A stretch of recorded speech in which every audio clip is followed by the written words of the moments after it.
All right, folks, welcome back to 3 Zen Bubble here. So this morning I have a real treat for you.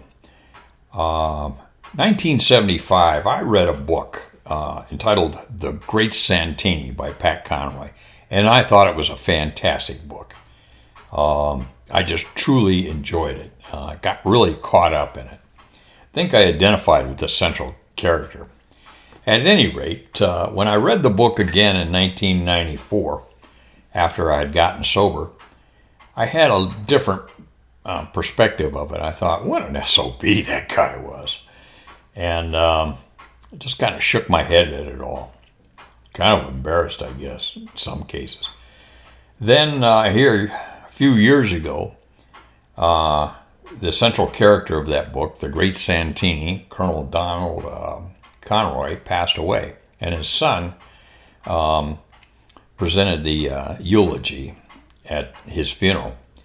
Well, I have a copy of that eulogy that I'm going to share with you this morning. It's just too good not to be shared. And that's the essence of this presentation. Eulogy for a fighter pilot. One more swig of coffee and I'll be on my way. Almost forgot, I also need these guys here. Much as I really don't care for them. But anyway, Colonel Don Conroy's eulogy by his son, Pat Conroy. The children of fighter pilots tell different stories than other kids do. None of our fathers can write a will or sell life insurance or fill out a prescription or administer a flu shot or explain what a poet meant. We tell of fathers who land on aircraft carriers at pitch black night with the wind howling out of the South China Sea. Our fathers wiped out aircraft batteries in the Philippines and set Japanese soldiers on fire when they made the mistake of trying to overwhelm our troops on the ground. Your dads ran the barber shops and worked at the post office and delivered the packages on time and sold the cars, while our dads were blowing up fuel depots near Seoul. Were providing extraordinarily courageous close air support to beleaguered Marines at the Chosin Reservoir, and who once turned the Naktong River red with blood of retreating North Korean battalion. We tell of men who made widows out of wives of our nation's enemies, and who made orphans out of all their children. You don't like war, or violence, or napalm, or cannons or death rain down from the sky? Let us talk about your fathers, not ours. When we talk about the aviators who raised us and the Marines who loved us, we can look you in the eye and say, you would have not liked to have been America's enemies when our fathers passed overhead. We were raised by the men who made the United States of America the safest country on earth in the bloodiest century in all recorded history. Our fathers made sacred those strange singing names of battlefields across the Pacific: Guadalcanal, Iwo Jima, Okinawa, the Chosin Reservoir, Quezon, and 1,000 more.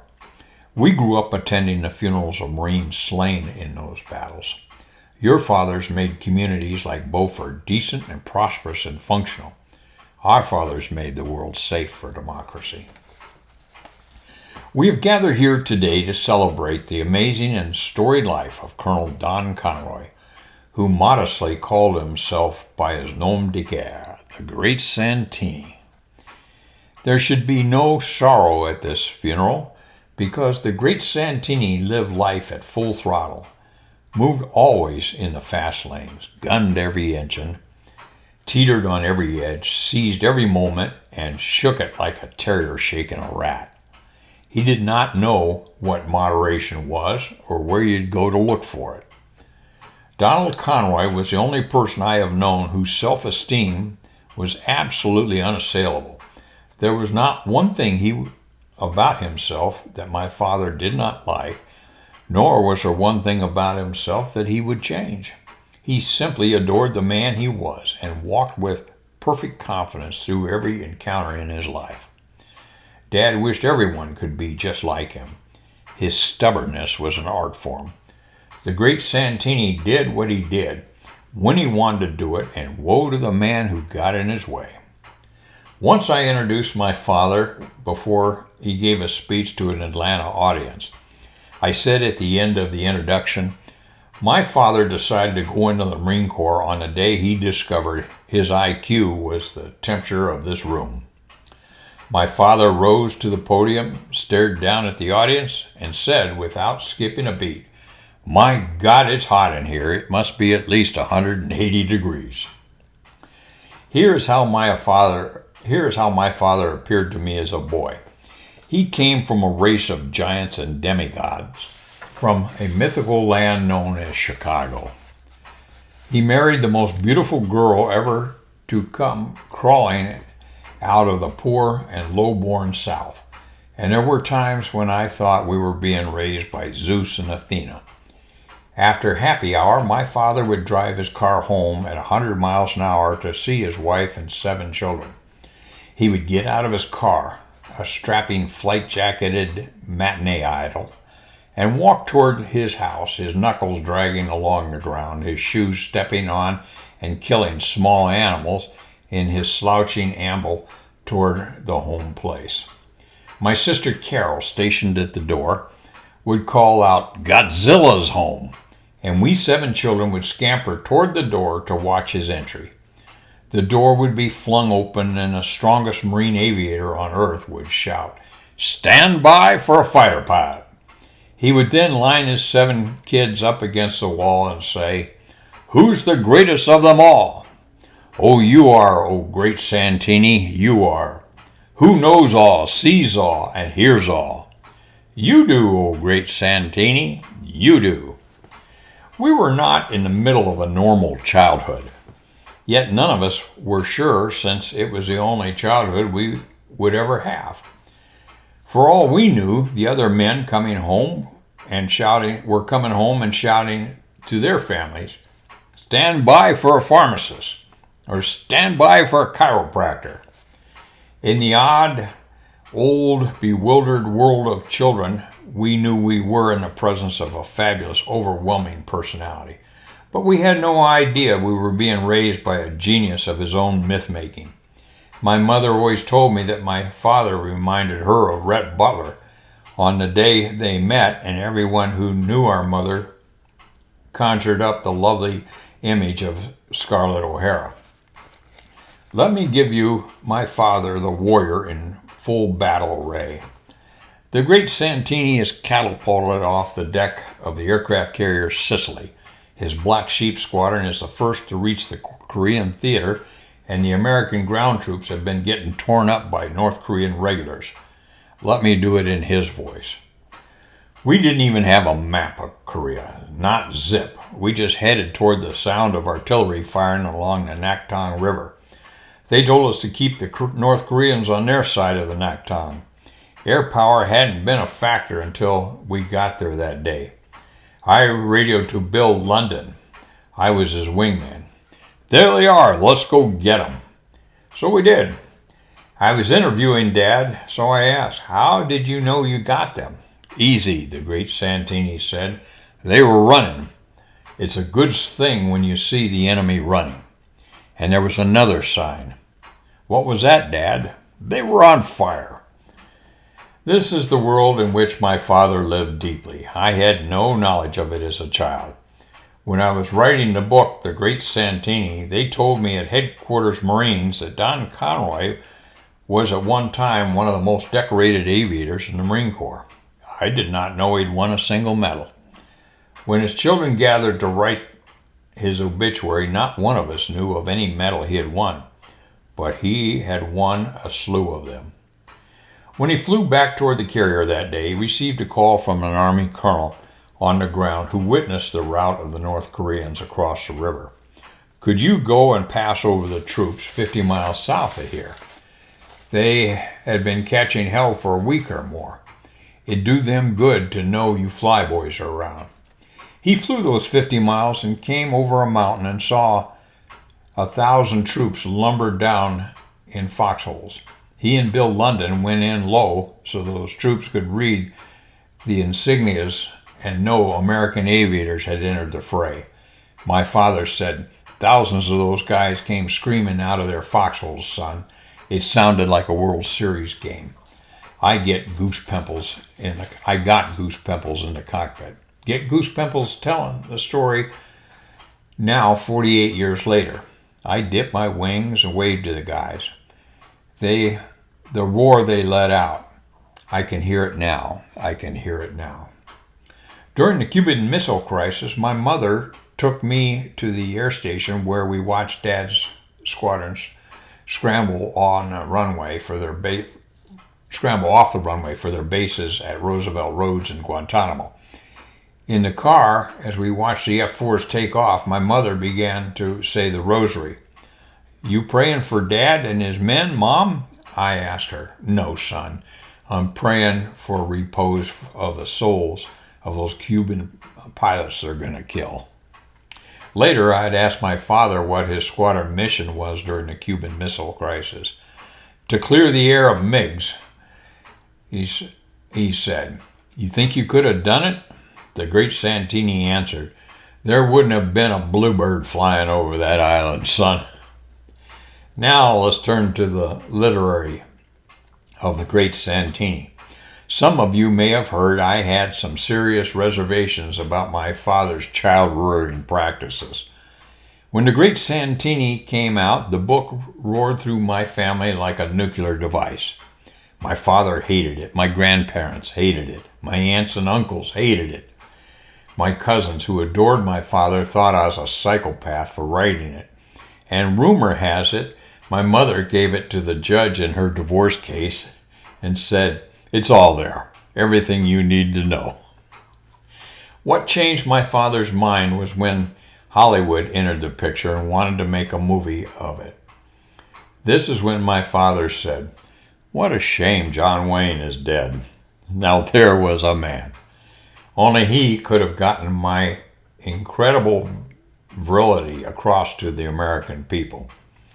Orion Pictures did me a favor and sent my father a telegram. Dear Colonel Conroy, we have selected the actor to play you in the upcoming film. He wants to come to Atlanta to interview you. His name is Truman Capote. My father took well to Hollywood in its Byzantine, unspeakable ways. When the movie came out, he began reading Variety on a daily basis. He called the movie a classic the first month of its existence. He claimed that he had a piece in history of film.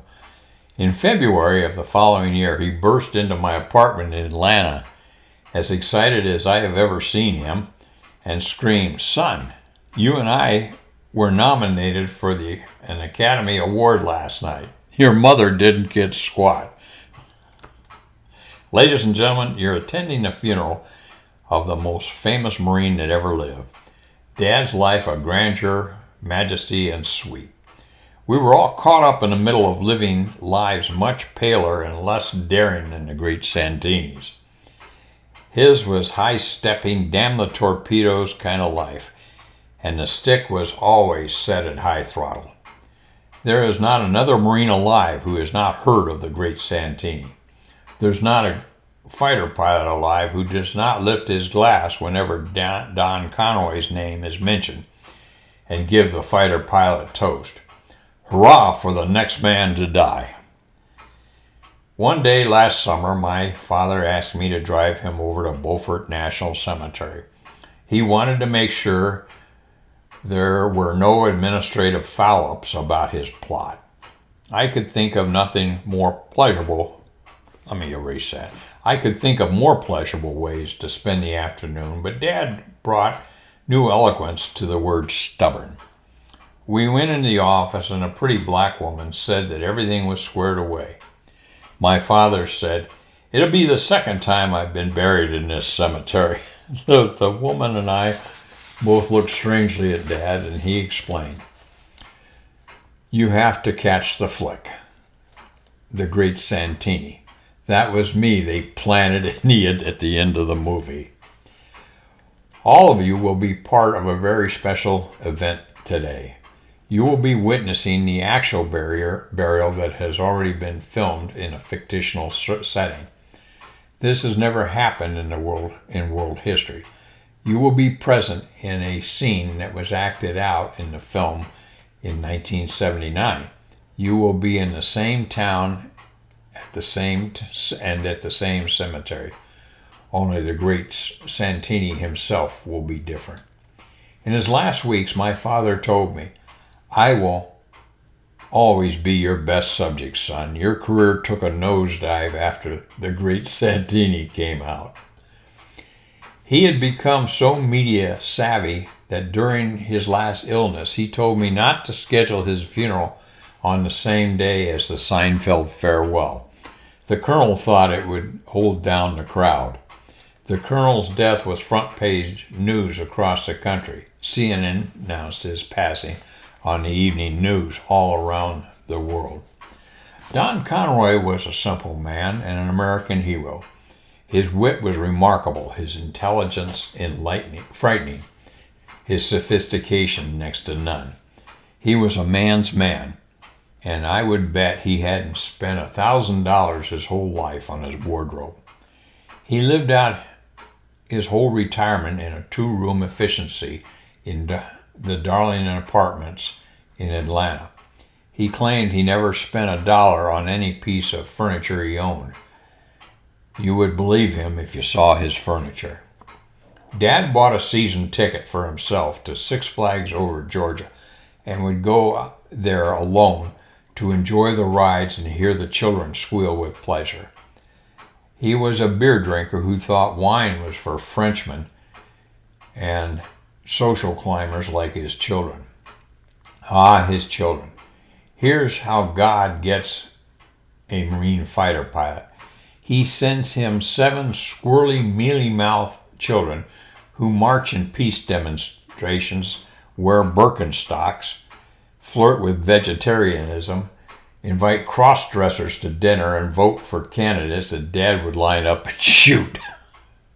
If my father knew how many tears his children had shed since his death, he would be morally ashamed of us all and begin yelling that he should have been tougher on us, knocked us into better shape. That he certainly didn't mean to raise a passel of kids so weak and tacky they would cry at his death. Don Conroy was the best uncle I ever saw, the best brother, the best grandfather, the best friend. And my God, what a father. After my mother divorced him, The Great Santini was published. Don Conroy had the best second act I ever saw. He never was simply a father. He was the Great Santini. It's time to leave you, Dad. From Carol and Mike and Kathy and Jim and Tim and especially Tom. Your kids want to especially thank Katie and Bobby and Willie Harvey, who cared for you heroically. Let us leave you and say goodbye, Dad, with the passwords that bind all Marines and their wives and their children forever. The Corps will always be the most important thing. Semper Fi, Dad. Semper Fi, O Great Santini. The Great Santini, I salute you. This is Bobo, Base Gear. Stop.